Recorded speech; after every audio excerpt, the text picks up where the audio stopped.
So Jake Paul versus Mike Tyson. Wow, just wow. Who would have thought we'd see the day when a YouTuber turned boxer would step into the ring with a legend like Tyson? The anticipation was palpable, the hype was real, and the crowd was buzzing with excitement. But what unfolded was something no one could have predicted.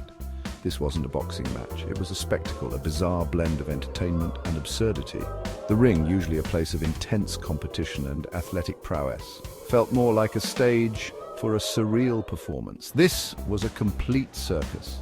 The atmosphere was more akin to a carnival than a sporting event. Bright lights, loud music, and an air of unpredictability. It was as if the boxing ring had been transported into the middle of a big top, a train wreck in slow motion. You couldn't look away, even though every moment was more chaotic than the last.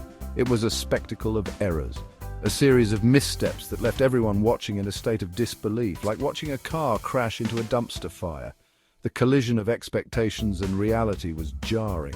The hype had built up a grand showdown, but what we got was a mess, a chaotic blend of confusion and disappointment. And the saddest part, people actually paid for this. They shelled out their hard-earned money, hoping for a night of thrilling action and memorable moments. Instead, they got a front-row seat to a farce, paid good money to see two guys barely throw punches. The anticipation of a fierce battle was replaced by the reality of a lackluster performance. The fighters seemed more interested in putting on a show than actually fighting. It's like they wanted to be ripped off. The audience's expressions ranged from confusion to outright disappointment. They came for a fight, but left feeling cheated, their expectations dashed. I've seen more action in a retirement home, the energy, the excitement, the thrill of competition, all of it was missing. Instead, we got a spectacle that was more about the show than the sport. It was a night to remember, but for all the wrong reasons. Jake Paul, the problem child, calls himself a boxer. Let's be real. This YouTube sensation turned fighter has made quite a name for himself, but not always for the right reasons. His bravado and antics have garnered him a lot of attention. But does he really have what it takes to be considered a serious contender in the boxing world? The only problem here is that anyone takes him seriously. Sure, he's got the followers, the hype, and the social media clout, but when it comes to actual boxing skills, many are left unconvinced. His matches often feel more like entertainment spectacles than genuine athletic contests. He dances around the ring more than he fights. It's almost as if he's more interested in putting on a show than landing a solid punch. His footwork might be flashy, but it lacks the precision and purpose of a seasoned boxer.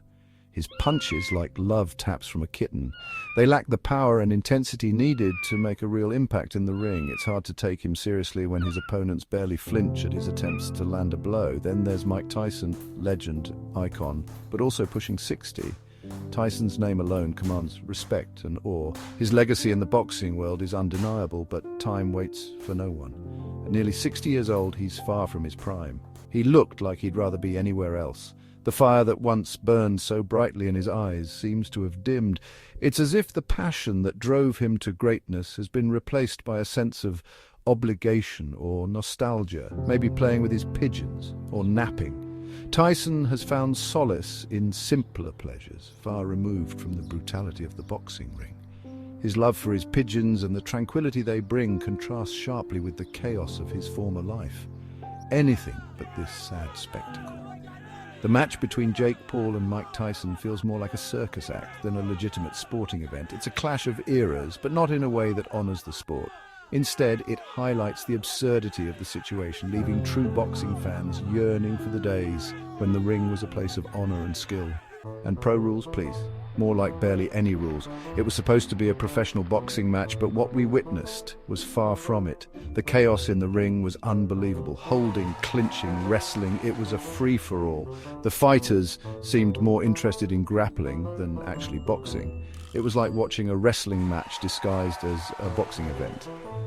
Except without the free part, because, pay-per-view. Fans paid top dollar expecting a high-quality fight, but what they got was a circus.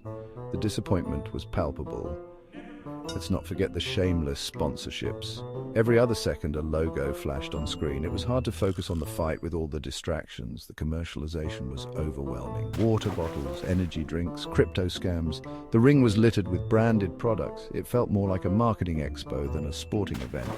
The integrity of the sport was in question. They weren't selling a fight, they were selling everything but.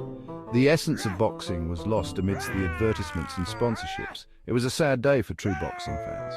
Look, if you missed it, consider yourself lucky. Seriously, you dodged a bullet.